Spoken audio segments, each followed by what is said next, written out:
Okay. All right, so let's start. Good morning, afternoon, evening. Hola, hello, bonjour, hola. Ni hao, konnichiwa, 안녕하세요, and hello all.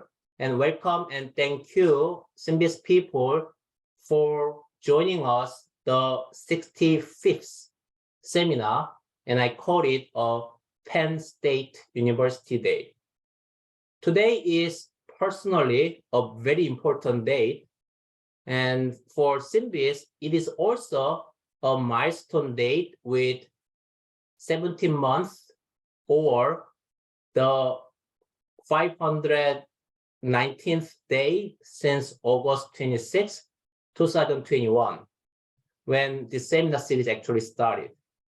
When I was very young, such date calculations were math Olympiad questions. Nowadays, we can just use online date calculators to get answers in 10 seconds by entering the initial and final date. Computation, computers, and the internet have changed our life tremendously. Okay, it is my tremendous honor to introduce very briefly our pioneer speaker, Professor Howard Salis from Penn State University. You know, he does not need any introduction because we all know him as the RBS calculator inventor. And that's why my original greeting is about calculation. Since the development of version 1 calculator, he has created many other calculators for synthetic biologists.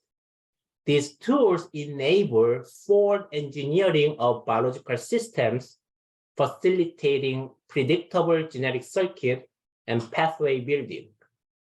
Based on these tools and technology, he also started a company called De Novo DNA. Personally, I am his academic brother, although we did not overlap at the CRISPR lab, and Howard left the lab, I believe, and several weeks later, I joined the lab. In my opinion, Howard is one of the geniuses that I have met, always giving interesting, in-depth opinions on different topics. Howard, I really thank you for your time and for huge contribution to the scientific community, and virtual podium is all yours. Thank you. Thank you very much, Tae-sok, for the wonderful introduction. Happy to speak with you all today. I'm going to just share my screen, and I apologize if my voice is a little bit hoarse, getting over a cold. So I just want to briefly introduce the mission of my laboratory. Our goal is to be able, develop all of the design algorithms and predictive models that will enable you to rationally engineer organisms for all sorts of biotech applications. Our goal is to completely eliminate trial and error experimentation from the process of engineering organisms. And we do that not only by, developing models and validating those models with lots of experiments, we do it by really trying to understand the mechanisms that are responsible for controlling gene expression and regulation inside of cells. And the goal of when we develop a new model and when we validate that new model with thousands of different experiments, we're really testing our knowledge of those mechanisms to a quantitative precision level. And so over the last decade, we've developed a whole toolbox of predictive models and design algorithms that allow you to rationally engineer organisms for all sorts of biotech applications. And we, each of these models, I like to call them sequence complete. You can input in just about any DNA or RNA sequence into these models, and they will predict a specific step of gene expression and regulation, such as transcription, translation, mRNA stability, and so on. And by layering together multiple of these model predictions, you can actually begin to predict the overall function of that genetic system before you construct it and before you introduce it into an organism. We then take each of those models and the layering of those models, and we embed them within optimization algorithms that then allow you to design a genetic system with a desired function. So instead of just treating genetic systems like putting together parts like Legos, you can actually tell our design algorithms what you want, and the design algorithm will generate a DNA sequence that will have your targeted transcription rates, your targeted translation rates, your targeted RNA stabilities, and so on. And the benefit of this approach is that it eliminates the worries about genetic context effects, which commonly occurs when you start to put parts together that were characterized in different scenarios. And it also allows us to apply design rules that make your genetic system work better and longer. For example, removing repetitive DNA, removing transposon insertion sites, and so on. So, in my brief time, I'm just going to give three, vignettes, three recent developments. The first is that we've developed a new biophysical model that allows you to predict the transcription initiation rates for any DNA sequence. And this is so far specific to RNA polymerase segment factor 70 base promoters. And with this predictive model, you can now design synthetic promoters with a single transcriptional start site that will have a targeted transcription rate across a more than 1,000-fold range. And so we've validated that across not only designing synthetic promoters, but really we developed this model through a massively parallel reporter assay with well over 10,000 different design promoter sequences. And part of the reason why we carried out this study is to really better understand all of the non-canonical interactions that control transcription. So not just the textbook description of what a promoter is, but if you look at any DNA sequence, we wanted to be able to predict how well RNA polymerase and a sigma factor will bind to that DNA sequence and initiate transcription. And we've accomplished that, including all of the potential non-canonical interactions. In the next vignette, so we have previously developed a design algorithm, which we call the ribose switch calculator, which allows one to take an RNA aptamer that binds to a ligand of interest and convert that RNA aptamer into a sensor, a biosensor. And so previously we've engineered biosensors for different small molecules, including TNT, the explosive, as well as thyroxine and dopamine, which are neurotransmitters and hormones.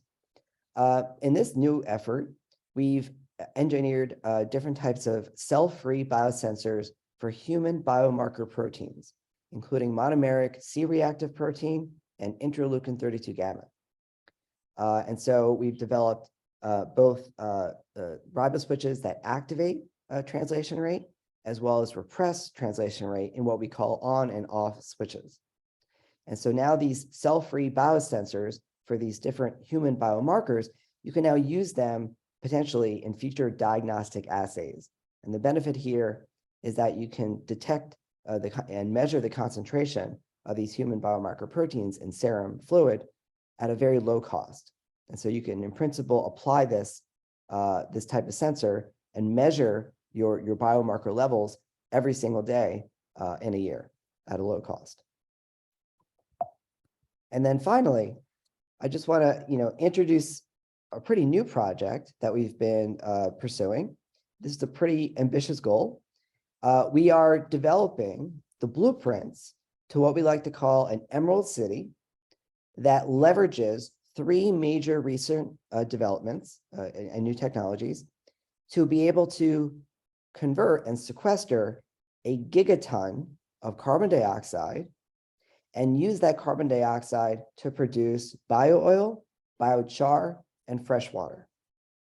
And so the bio-oil is a product that we sell. The biochar is an inert store for that carbon that we can make sure does not reverse itself and emit the CO2 back into the atmosphere. So again, that's the form of sequestration. And of course, the freshwater is a great resource for improving agricultural production. And so with these three ingredients, including a newly discovered fast-growing saltwater algae, improved hydrothermal carbonization reactors, as well as very low cost continuous flow river reactors that we're designing and developing, you can combine those three ingredients together into an integrated chemical and biological process that can actually sequester all of this CO2, again, a gigaton per year, and do it at a profit of $36 per ton, which is substantially better than other efforts that are being pursued. And that's by just selling the bio oil at 47 cents a gallon. So each of these efforts are being developed, and I'd be happy to answer any questions either online or offline, and you can contact me at salis@psu.edu. Thank you. Oh, amazing and exciting. I love it. The one thing I like the most is, as you know, 20 years ago, I will say that is the period of directed evolution or screening pioneered by, Professor Francis Arnold and other, researchers. And then now I believe, computation-based food engineering era, and that is enabled by you and other people. Also, machine learning, also other, algorithm we can now rely on. So that make things much easier to engineer, also cheaper, I guess, because of this technology developed. And because of that, so thank you. To put it into perspective, over 10,000 researchers have used our web-based platform for designing genetic systems, and they've designed over 900,000 genetic systems for all sorts of applications. A lot of the startups and major companies in the field are currently using the software. And the key benefit is, instead of yes, you can express protein, you can tune a metabolic pathway, but you can also reuse that information. So let's say you design a genetic system with a particular function, and you say, oh, this worked really well. And then you have a new project with something similar, not the same. You can actually reuse those specifications. And not just reuse the parts, but reuse okay, this transcription rate worked really well. This translation rate worked really well. And so you can keep the numbers the same, even if the genetic part sequences are different. That's what I'm talking about. And that is more along the lines of traditional engineering, where the goal is design it on a computer, build it once, get it to work. That's why I'm more excited, because 20 years ago, we just rely on the random mutation and screening. That takes a lot of time. Even one PhD thesis is all about finding one improved enzyme, but now we can make more out of the 5 years. So that's why I'm super excited, and then that's why the technology kind of moving faster than ever. So thank you so much. You contribute to the society a lot, making my student and other student graduate quicker or with more publication, or more potential practical product. You just mention at the end of your talk, and then now it's time to deliver real product to the community. That's right. Thank you so much. Thank you. And it's all for you. Thank you. All right, so now the main speaker of today with our longer introduction, Dr. Nicholas Sandoval, is an assistant professor in the Department of Chemical and Biomolecular Engineering at Tulane University. Prior to joining the faculty, Dr. Sandoval was a postdoctoral researcher in the Department of Chemical and Biomolecular Engineering at the University of Delaware with support from an NIH National Research Service Award.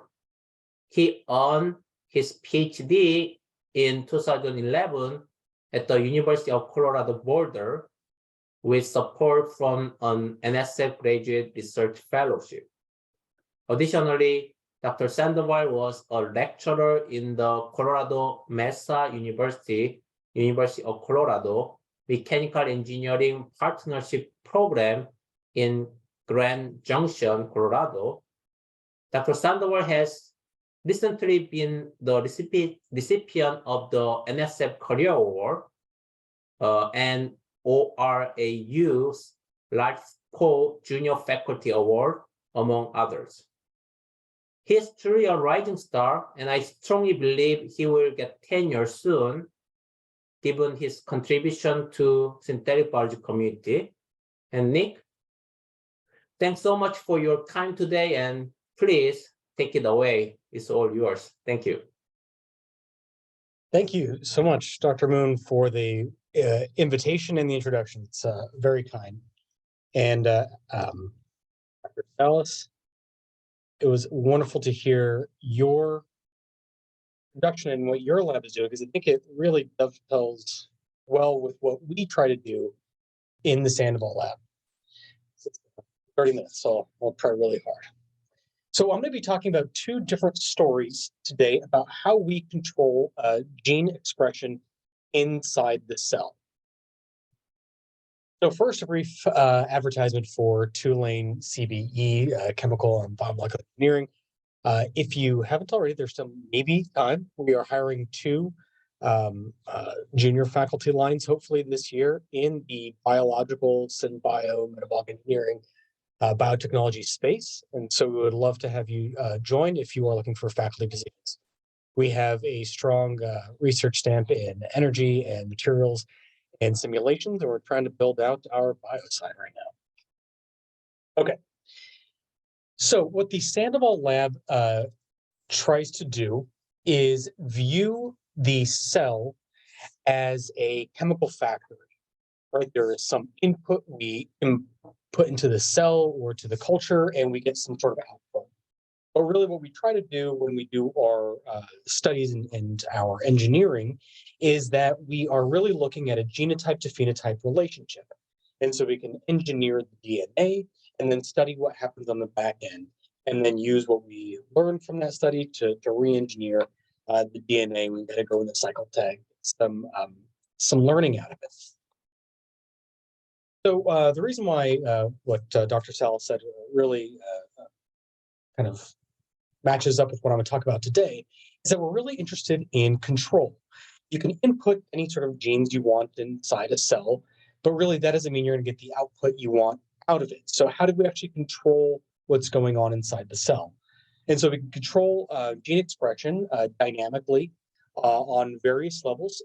Today I'm going to be talking about how do we do that on the DNA level with transcription factor binding affinity, RNAP binding affinity, and use of CRISPR interference. So the first brief story I'm going to try to get through is CRISPR interference for heterologous gene regulation in Clostridium species, and very briefly, other useful applications. The reason why we're interested in Clostridium is that these guys are biotechnological workhorses. These guys can do amazing things. They can produce interesting chemicals, such as the ABE fermentation, acetone, ethanol, butanol, and consume direct biomass and even single carbon substrates, carbon dioxide and carbon monoxide. The problem is that they're pretty genetically difficult to work with. This is not E. coli, right? So engineering Clostridium relies exclusively on homologous recombinations, and there are various permutations to go about doing that, either with transposon or counter selection markers, or now more commonly CRISPR-Cas counter selection. But invariably, this involves homologous recombination, which in Clostridium species is extremely slow. It's a rare event, and isolation is really cumbersome. So the alternative to doing knockout studies or genetic insertion is to do knockdown studies. And so this is with CRISPR interference. So compared to knockout, we can do a knockout in maybe a month at best if everything goes right the first time. But a knockdown study with CRISPR interference we can achieve a similar outcome in just a few days with the insertion of a novel guide RNA and insertion inside the cell. CRISPR interference was demonstrated in Clostridium previously with various levels of repression, and I'm going to start my laser pointer, with various levels of repression reported in the literature, but invariably all of these use the CRISPR-Cas9 CRISPR effector protein. And we posit that it's not necessarily advantageous because the Clostridium species have around a 30% GC content. The PAM site associated with Cas9 is GC rich, so it's NGG.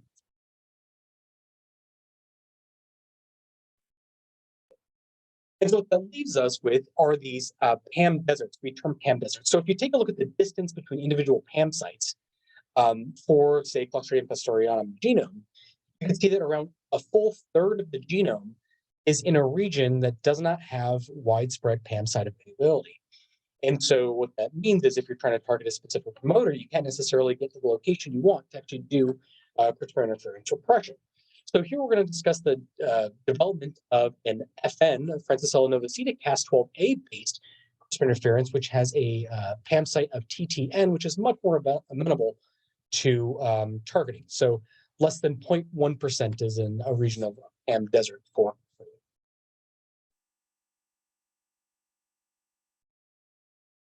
So for demonstration, we are going to first choose SPO0A. SPO0A is a transcription factor that heads up the phosphorylation cascade inside Clostridium simulacrum, and it also controls solvent formation. So it gives us a really nice, obvious read output for when we try to interfere with it. So we built out our CRISPR interference system after a few rounds of iteration and optimization. We repress SPO0A, and so we see here is in the black, the unrepressed, the uninduced, not the no target control versus our targeted in blue. And so you see we can completely abolish butanol formation and acetone formation when we target SPO0A, and we get the commensurate increase in butyrate formation and a reduced pH. When we take a look at the mRNA level, you can see that our SPO0A repression is around 90%, which is good. And then the genes at which it controls, ADC, CTFA and B, and ADHE, are nearly completely abolished on the mRNA level inside the cell. So this demonstrates successfully that we can use this alternative CRISPR interference system in Genotype-phenotype. So the more interesting thing, and another very useful thing about a CRISPR-Cas12a based system, is that unlike the Cas9, which requires both the tracer and the CRISPR RNA, the Cas12a based scaffold is only 28 bases. And so there's only the CRISPR RNA, there's no tracer RNA associated with it. What this means is if you want to multiplex, we can have this 28 base scaffold, 20 base targeting region, 28 base scaffold, 20 base targeting region. What this allows us to do is we get this entire 2 multiplex construct in with single oligo insertion via Golden Gate cloning. So this guy is short enough to be ordered as a pair of oligos and inserted simultaneously. So for this demonstration, we choose PDC, which is ported to form ethanol, and ADC targeted on the downstream in multiplex. So we take a look at this on the metabolic and the mRNA level. We can see that to jump to the mRNA level, both ADC and PDC are successfully repressed in this case, over 99% when we have our duplex system set up. And importantly, that we see a distinct metabolic phenotype in our duplex compared to our single targeting PDC and ADC individually. This just shows that here with a single, or I guess ordering 2 pairs, a pair of oligos, 2 oligos, annealing and ligating, we can rapidly do a duplex and single cloning. So we also use this in E. coli, this exact same system, and it's been shown to be useful to interrogate bacteriophage-host interactions in E. coli. So here, I can go into the real background of why we want to do this. We can show you the results of how it's useful, is that bacteriophage infect E. coli cells, and you get some sort of phage yield out of it. But if we are, in our application, trying to increase the amount of phage yield that we get for bacteriophage therapy, we want to know, is E. coli actually optimized, or is any sort of cell optimized for producing phage yield? So one way we can interrogate this is doing CRISPR interference to study the effect of individual gene knockdowns, or in another case, overexpression on the phage yield. So here what we have is our demonstration where we have our single gene TRXA targeted, which is known to be essential for bacteriophage replication inside the cell. So you can see that we can repress with our CRISPR interference system TRXA expression, and we get the commensurate reduced amount of bacteriophage when we do this. And importantly, we can also see this in terms of a real-time delay in the lysis curve. So here we have our non-induced and induced for the no target control, and both of them lyse at the exact same time. So we introduce the bacteriophage at equals 0, and they lyse at the exact same time. When we repress TRXA, you can see that there is a delay in the lysis curve, which is another metric, in addition to efficiency of plating, that shows us we have a genotype-to-phenotype relationship between certain genes and bacteriophage production. And so I'm not going to be able to show you the individual gene names of the more interesting targets that we looked at, because this hasn't been published yet. But we could see a rapid ability to screen many genes in our plate reader to show that we can see a mean lysis time change, and the ones in yellow are statistically significant, and an efficiency of plating change, mostly deleterious, but showing some of them can increase our efficiency of plating. That is the amount of bacteriophage that we get out of this system. So we have two uses of our CRISPR interference system, which is really rapid and highly useful. So in summary, for the Clostridium end, we have better coverage using our Cas12a based system, and we can do both single and multiplex format, and we can redirect metabolic flux. Additionally, we can use this for an E. coli system to rapidly characterize genotype-phenotype relationships in E. coli. All right, so that is the intermission, and so I want to talk about maybe something more applicable to what Howard said earlier, high throughput engineering of transcription factor-based biosensors. So what we're interested in here is the cell's ability to take an input, usually an environmental input, and alter its gene expression based on that input. And so these are fairly well characterized. These are inducible systems across both, E. coli or non-model organisms. And what we're really interested in here is the dynamic range. That is, what level of input can get us an output, and that's both on the expression end. How much, in our case, when we're using our reporter GFP, can we get out of it? What's our basal level of expression? And then what level of chemical can give us that wide range? And so here, what we really want is a high dynamic range when we have our input of interest compared to our output. So here is our first story. Let's say we want to control synthetic methylotrophy. So MDH, HPS, and Phi, this 3-gene pathway to introduce methanol into the central metabolism of E. coli. So these 3 genes are heterologously expressed. Methanol goes to formaldehyde, and then it enters the rump cycle to give us a pyruvate once this goes through 3 rounds. And if we want to input these heterologous genes, we could just put a strong constitutive promoter in front of all of these, but that's likely not going to be very useful. We want dynamic control, especially if we have a toxic metabolite, that is formaldehyde, introduced inside the cell. E. coli conveniently already has a formaldehyde responsive promoter that controls the detoxification pathway of formaldehyde to formate and then carbon dioxide right after that. So let's say we want to use this firm-R negative transcriptional regulator and E-firm promoter to dynamically control these guys. Well, the main issue is this P-firm promoter and this firm-R transcriptional regulator aren't optimized for our biotechnical application. In fact, the native P-firm promoter is actually a fairly weak promoter. So if we want a large dynamic range, we need to do some engineering. So, okay, so we take a look at this on the genetic level. We see that P-firm has an obvious firm-R binding site. We see this big hairpin structure formed over the -35 and -10 region. Or actually, is it really two sites? Because they can form individual hairpins. This would be two binding sites. So we can take a look at this and interrogate this on the architectural level. So we can either mutate the binding sites, flip the orientation, and it turns out we could see that, oh, okay, these actually are two independent binding sites. And we can get a little bit of a variation from our control over here, which is, again, relatively weak. And we can destroy inducibility to get strong promoters, or we could sort of get maybe an increased inducibility, but with a stronger base level expression.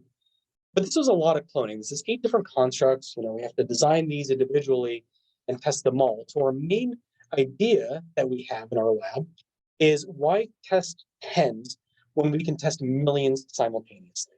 And this is going to be the kind of method behind the rest of the talk, is this Sort-seq assay to do rapid and powerful nucleotide level characterization of these genotype to phenotype relationships on that nucleotide level. So the main workflow goes something like this. You introduce a large promoter library variation. So you have this targeted window of where you're interested in. You do error-prone PCR. You clone these in mass and you transform them into your cells in mass. You either induce or don't induce with your chemical of interest, and you sort these based on the flow cytometer to get either high expressors, medium expressors, low expressors.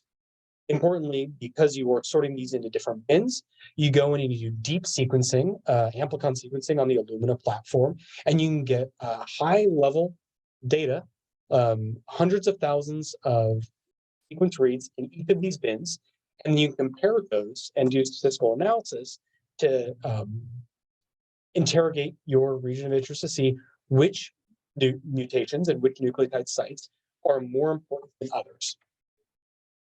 So here we can see in this example, we have our native sequence, our monoclonal sequence. When we compare that to our library, we see an increase in the range of GFP output that we get both on the low end and the high end. And we can slice that histogram up into the individual bins, and then we can get sequencing data and this information.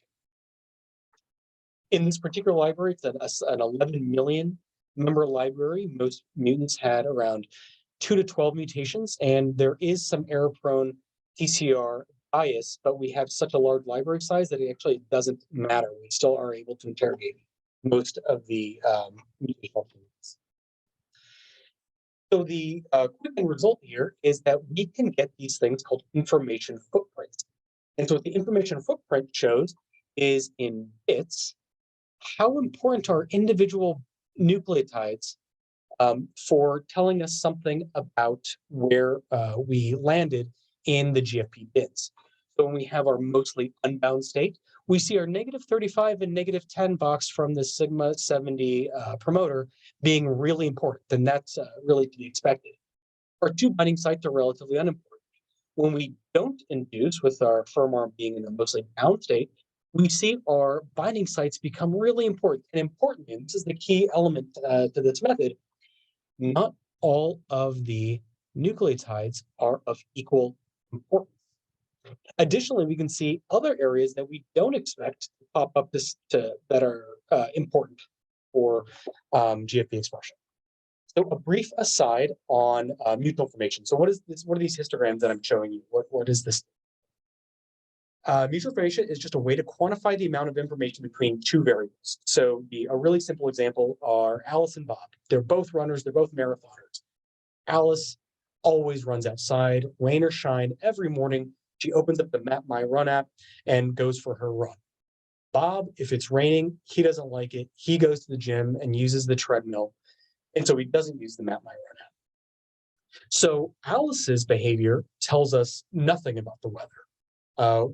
She uses the Map My Run app. It doesn't tell us anything. Bob's behavior doesn't tell us everything about the weather, but it tells us something about the weather. So Bob's mutual information with the weather is going to be greater than 0. Alice's, it's going to be 0. So we can take a look at this. We see which key residues are the most important to the body. And importantly, we could take a look at these enrichment maps and interrogate those key residues to see what's going on. Here in that distal binding site where we saw those little spike that was unexpected, we can see the A actually wants to be G in these two residues side by side. We also can see residues where we are getting enrichment in mutations in the low GFP bin. This would be indicative of perhaps higher firm R binding affinity to the binding site. So we can take a look at this, what the structures are for the mutations causing stronger firm R binding. What we can see is those hairpin regions, actually we see multiple hairpin formations.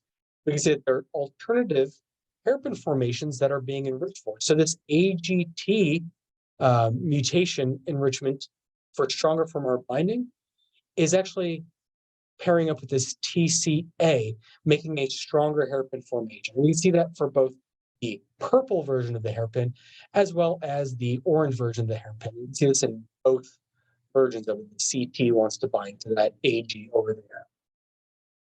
So that level of precision allows us to rapidly generate custom promoters that are informed by this massively parallel analysis. So if we want a true off for this promoter, we can get true off. Now we're sacrificing a little bit of our inducibility, but we can get completely no expression when formaldehyde is not present in the system. We want a strong promoter that retains some level of inducibility, we can get that. And if we want a mix where we want a level of higher fold increase, we can sort of do the best of both worlds, where we retain our inducibility, but get a stronger promoter out. So in practicality, what does that mean? We actually try to put this in front of the HPS-implied gene for that synthetic methylotrophy pathway, is that indeed, using our engineered promoter, we can get higher level of methanol assimilation using our engineered promoter. So that was for a repressor. For an activator, the problem actually changes a little bit. And so here our activator is now the PBMO-BMOR transcription factor promoter pair derived from Carrera butanovorans, which natively consumes well. The activation site is distal from the RNA-P binding sites, a sigma 54 promoter. And this has been characterized previously by Dietrich out of the Kiesling lab, but we wanted to also see, like, is this the best that this promoter can do? Can we identify mutations that would actually increase our dynamic range for potential application in high throughput screening of butanol producing bacteria like our Clostridium species we talked about earlier. So again, we have our build sort sequence workflow. Here, our library size was 2.7 million with a mutation rate of around 2.2 to 8% at each residue site. We learned previously that we don't actually need all 8 in, so we reduced that greatly because we don't need all 8 of those. We get almost just as much information when we analyze the best and worst. So we have our top 5% and our bottom 10% sorted out in our very simple iSort sorter that we have in the lab. And then we send off to sequencing. So here is our mutual information footprint, for the BMOR PBMO promoter. And interestingly enough, our putative binding sites, actually, when we take a look at this in terms of our 1x information footprint, is you can't really see anything because we have this key region that we didn't actually expect to find, or we weren't really thinking about farther down, that dominates the mutual information landscape. When we zoom in our key BMO operator region, we actually do see two sites that are way more important than others. But we have to zoom in to see that because we were dominated by that site closer to the.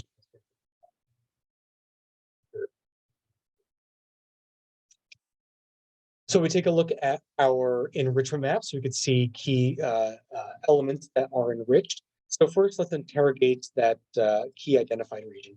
Well, it turns out this is the integration host factor binding site. We see that if we mutate anything in those three regions, we completely destroy the promoter. So these are, it really needs this TGT motif to actually work. Interestingly enough, this IHF binding site was derived from the thyroid butanovorans, and it's a GC-rich organism.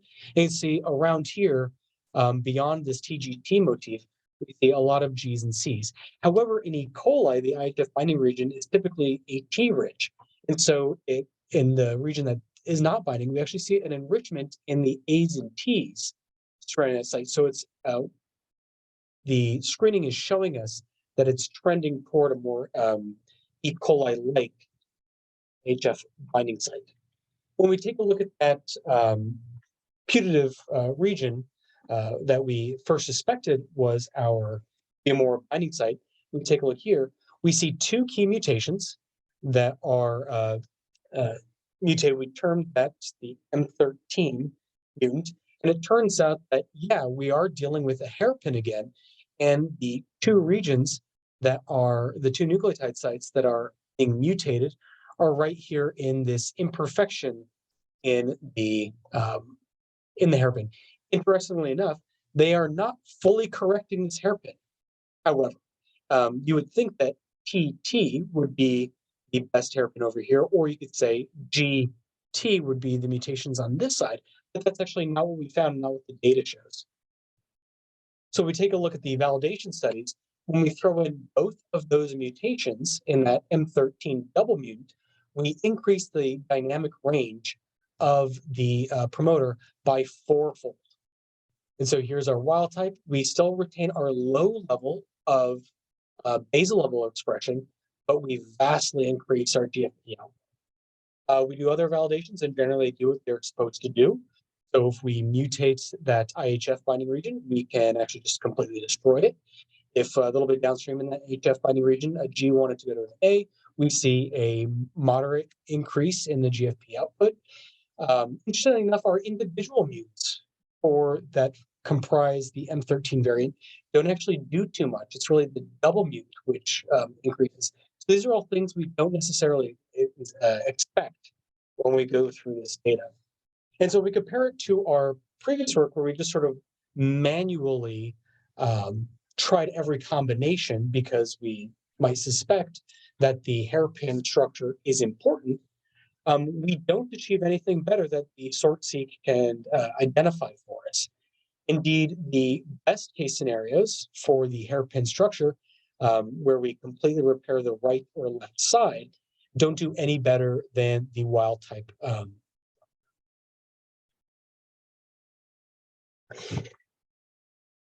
So we briefly wanted to show that this is indeed a protein-DNA interaction. So we confirmed this via surface plasmon resonance, where we compare the wild type promoter sequence with our slightly modified mutant.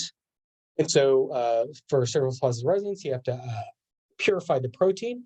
You take this surface and you affix your oligos with either the native or the engineered PBMO, and then you flow the protein over the surface. And if it binds to these little pieces of DNA, you can detect it by the angle of refraction. It's just slightly more massive. It can be detected.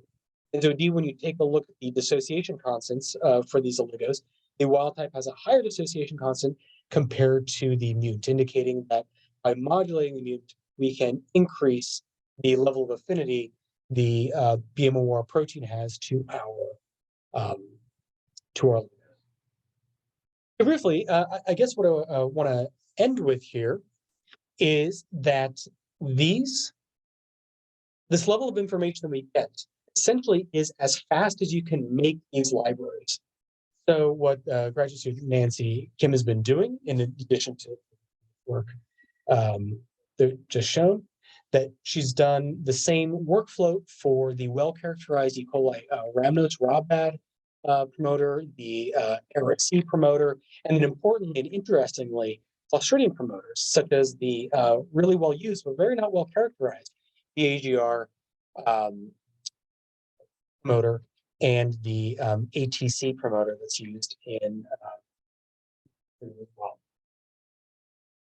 Interestingly enough, actually, for some of these, even though they're extremely well characterized, we have preliminary data, I'm not ready to show it yet, that we can, with single nucleotide mutations, double the dynamic range of some of these very well characterized promoters that are already very strong. So the key takeaways from this section of the talk is that the native sequences from evolution from these transcription factor promoter pairs are not optimized for our biotechnological use. And when we take a look in the literature, the annotated binding sites don't necessarily reveal the relative importance of each nucleotide residue, or they miss residues or are slightly off by a single residue or two, depending on whose annotation you're trusting. And these small changes, these 1 or 2 nucleotide residues, can alter the promoter output greatly, as we've seen. And then as far as the method goes, this method is super powerful because it's super fast. It can rapidly identify these mutations by doing massively parallel assays where you test millions of these, you sequence hundreds of thousands of these, and you can get the output quite rapidly. And the slowest part is actually validating study on the back end by doing a lot of that individual thing. All right, so with that, I will end, and I want to thank Carla Joseph and Randy Brooks, which did the CRISPR work. Nancy Kim did the high throughput promoter characterization stuff, and then other members of the lab whose work I was not able to show in this brief talk. Claire and Don working on CHO cells, and Mitch working on Clostridium, and then of course collaborators and funding. With that, I'll stop and thank the audience for your attention. Amazing talk. I love it, especially the second part of the talk. And before I ask some question, I want to ask, Howard, whether he has any comment or question. Great talk, Nick. So one of my questions. So several times you mentioned that there is a DNA structure inside of the promoter region that is, binding to a particular transcription factor. Is that something that you've measured, or is it based upon the presence of like a palindromic sequence or a tandem repeat? Yeah, so I guess the only time we've directly measured that protein-DNA interaction was that surface plasmon resonance data that I showed. The rest of it is based on the data that when you alter a single nucleotide, you get a different output. And the supposition is that is a protein-DNA interaction. Now, the data actually is agnostic. It doesn't really care if the difference in GFP is coming from a protein-DNA interaction or a DNA-DNA interaction. So the in the first part of the formaldehyde reporter, we saw the 2 Gs pop up, and we don't actually have a mechanism for that, but we just know that it does work to increase the GFP output. So we have a good indication that it is based on, for some of these, a protein-DNA interaction, but the rest of it is inference. So the reason why I'm asking the question is that the reason why transcription factors typically like to bind to tandem repeats or inverted repeats is usually it's a dimer, and the dimer, depending on its orientation, can bind to both faces of the DNA or bind in parallel on the same face of the DNA, but in opposite orientations like that or that. So it doesn't necessarily mean that the DNA folds into a hairpin structure. DNA hairpin structures in double-stranded DNA, they do happen. It's just that it's pretty transient. It's one of those things that can take place during DNA replication, during the lagging strand. Yes, you can get DNA structures that form like that. But I think that from a thermodynamic point of view, the double-stranded DNA is much more favorable. Sure. In data that I didn't show, there wasn't enough time. We tested by just inverting the binding site for the BMOR, and it turns out that our best mutant doesn't work in the opposite orientation. And so that could be just because the protein needs to be in a certain orientation. But I guess the point of the hairpin structure kind of way of looking at it is that these mutations that result in the higher level of GP can be viewed within the context of the hairpin structure in order to generate the output. So in reality, it might not be, as you say, in a hairpin structure when it's binding to the protein. No, but it's a way of looking at the data and coming up with hypotheses for increasing the GFP output. Okay, very good. Any other question, Howard? Nope, all good. Okay, wonderful. So let me check. Oh, I have the question from audience. DV asked question. Hi, Nicholas, amazing talk. Could you talk about why the mutations for the perfect hairpin structure do not actually perform as well as the non-ideal ones? Thanks. Yeah, and I think part of that we discussed with Howard just now. So yeah, I should be more careful in that the hairpin structure is a mode of analysis, or just a way of looking at the way the DNA wants to be. So what I assume here is that the protein interaction is directional, as we've seen with when we invert that site, it doesn't work as well. And so that the protein has a preference for that particular sequence. And beyond that, we're relatively agnostic as to why it works. We just have now the data showing that this does work.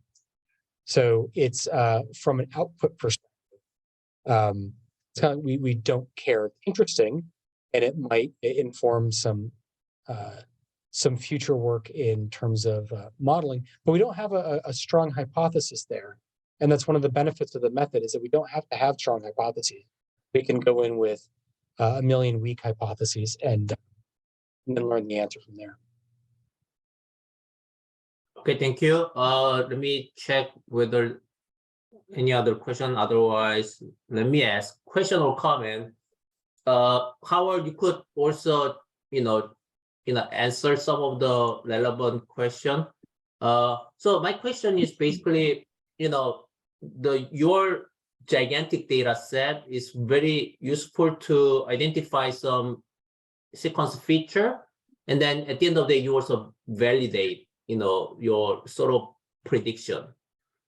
And my question is, I just wanted to hear your perspective or insight, or have you done any, the data-driven machine learning model building, and then kind of use that model? You already kind of done something, but have you thought about, or are you planning to build some model in that way? That model kind of predictably kind of spit out some sequence, and then you could use that sequence for the future, not only in this strain but some other strain as well. Yeah. No, it's a great question, and it is the next step. And every time when I talk to someone who's interested in doing AI machine learning in this context, the limitation is always the data sets. Right? So we have this lack of large data sets. You can only get so much from sequencing data, just from the metagenomic sequencing, or just scraping information from already sequenced genomes. And so what's really lacking is the data set to do any training.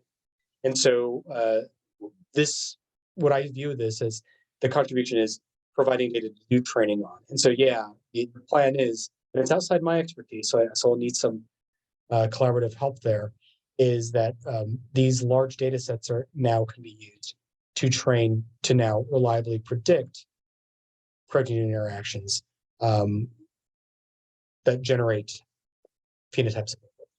So, okay, now I understand a little bit. So when you do the experiment for the sorting, you actually didn't collect the whatever fluorescence data or whatever that kind of match with your sequence data. That part was not done yet. So say the question again, sorry. So you use the sorting, right? Yeah. The fluorescence-based sorting.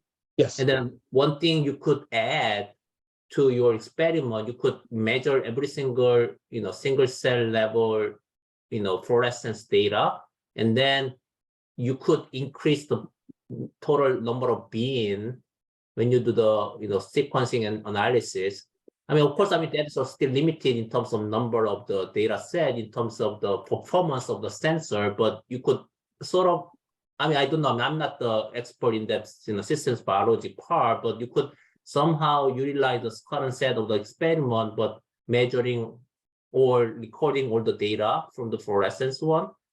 And then you could kind of have some, correlation. And then out of the correlation, you could make, I don't know, machine learning, based of the model. That's my limited, Yeah. Kind of, and so in practicality, what we saw when we tried to utilize this, so in the first round of the experimentation, we did 8 bins, wanting to see that level of gradation. And then it turns out that when we analyzed the best and worst bins, in terms of the lowest GFP and the highest GFP bin, the resulting data set essentially came back identical. And so the main problem there is that because we are introducing these mutations, not pinpoint and like saying nucleotide number 57, we're going to have all 4 there. It's random, that there's a lot of conflation. I see. Because we have this 200 base sequence that has maybe even a dozen or 20 or 5 mutations. And on the single cell level, they're all competing in their effect on the GFP output, but we only see that in bulk.